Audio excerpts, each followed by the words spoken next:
Hello, hello, it's Ryan Liberty, and I'm going to answer in this video the question, what are anxiety disorders? Let's find out. Ooh, ah. Alright, so here we are. We're going to get to what are anxiety disorders in just a minute, but before I get to that, I have a few things that I'd like to say. The first is that I'm going to be going over these, and they are the typical diagnoses for what anxiety disorders are, but this is not to be used to diagnose anybody. I am not a qualified therapist. Chances are that you are not either, but either way, these are just short, quick descriptions to give you an idea of what's out there. These are by no means meant to be used to diagnose anybody. Only a qualified licensed therapist can do that. I also want to say again, for emphasis, that these are not the official descriptions of these disorders. These are just a very quick description to give you an idea of what anxiety disorders are. And also that these labels, if any of them cause you distress, if any of them make you feel more anxiety or any kind of pain, then just let go of the labels. The labels are only there to help people to heal and to correctly identify problems for a therapist. But if a label is causing you distress, then there's no need to use it at all. So I have my notes down here. I'm double checking because I want to make sure I get everything right. But let's get into what are anxiety disorders. So first of all, anxiety disorders are obviously revolving around anxiety. They are what happen when somebody experiences anxiety for a number of different reasons. And the reason why they are disorders is because they are patterns that interrupt the daily life of somebody. They make it difficult to function in your everyday, day-to-day activities. So with that said, let's get right into what the anxiety disorders are. The first one is separation anxiety disorder. Now, this is only for children over the age of 6, and it's something that has to be experienced for more than 4 weeks. But it is when a child has a figure, usually a parent figure or a caretaker, that they need to always have around, and when they're separate from that person, they well up with anxiety. It causes them a lot of distress. It could also be a home if it's not a person, but when they're away from home, they have a lot of distress, a lot of anxiety, and that's separation anxiety disorder. There's also selective mutism. Now, this can be children or adults, and from here on out, the rest of these are going to be adults, but this one specifically children or adults. And selective mutism is when you don't speak to a specific person or in a specific situation. You just don't speak at all because the anxiety wells up so much in you that it becomes difficult to speak. There's specific phobia.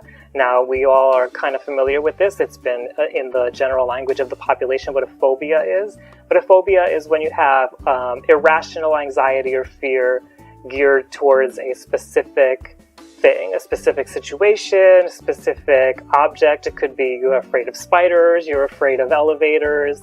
So a specific thing, and it's irrational fear because there's not something directly threatening your life at the moment that you're experiencing what it is that you're experiencing.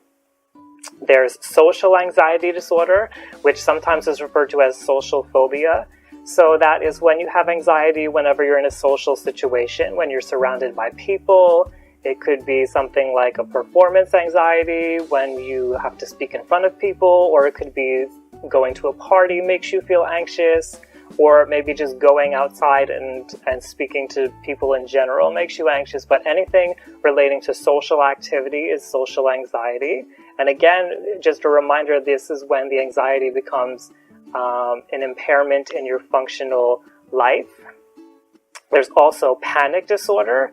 Panic disorder is characterized by panic attacks, and I can talk about those in another video. But a panic attack is generally an acute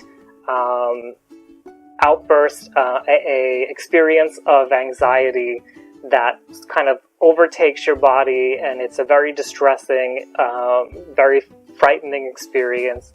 And panic disorder is a disorder in which those panic attacks happen frequently, so they constantly interrupt your life. There's agoraphobia, which is when you have anxiety in situations where you feel that your environment is unsafe or you're not able to get away. So if there's a specific building maybe and you feel unsafe there, or usually it's not even linked to something specific, it's just, going outside in public, you just don't feel safe, you need to get away, you need to get back home, that would be agoraphobia. There's generalized anxiety disorder, which is when you just have these irrational anxieties that just kind of come and go throughout the day. The feeling of anxiety just constantly swells up. And it's not necessarily linked to anything in specific, which is why it's generalized anxiety. It's just an anxiety that's kind of like always there in the background, pulsing, always there. There's substance and medication-induced anxiety disorder. So that is when your anxiety arises as a result of using a medication or a substance. So sometimes somebody drinks alcohol and they feel more anxiety whenever they drink alcohol, or there could be a medication that's causing someone to feel more anxiety. So when it's linked to a specific substance or a medication, that has its own substance medication-induced anxiety disorder.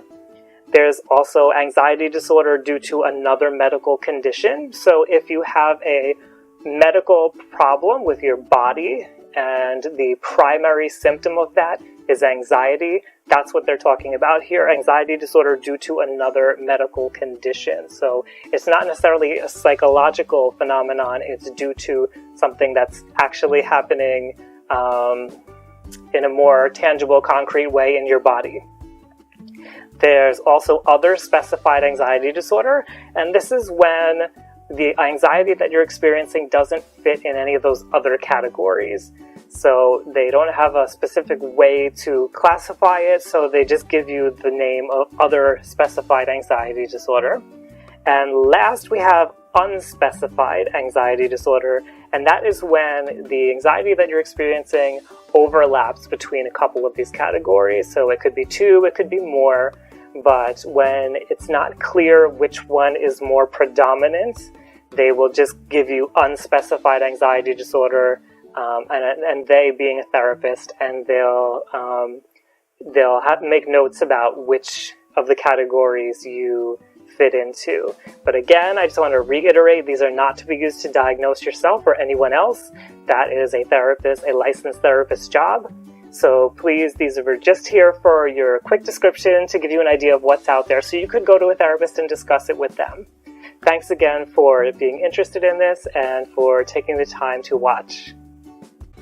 Hey, it's Ryan Liberty. If you liked that video, please give it a thumbs up, share with a friend, and leave any questions or comments below, because that would really help me out. If you find that you're stressed trying to achieve your goals, I have a free tool for you today that will help you get your goals done, so click to get that. And if you'd like to see the rest of my videos, click subscribe. As always, I want to remind you that your life matters. Nobody can question your worth. However it is that you're feeling, whatever it is that you're going through, it's okay, and you are loved. Thanks again for watching.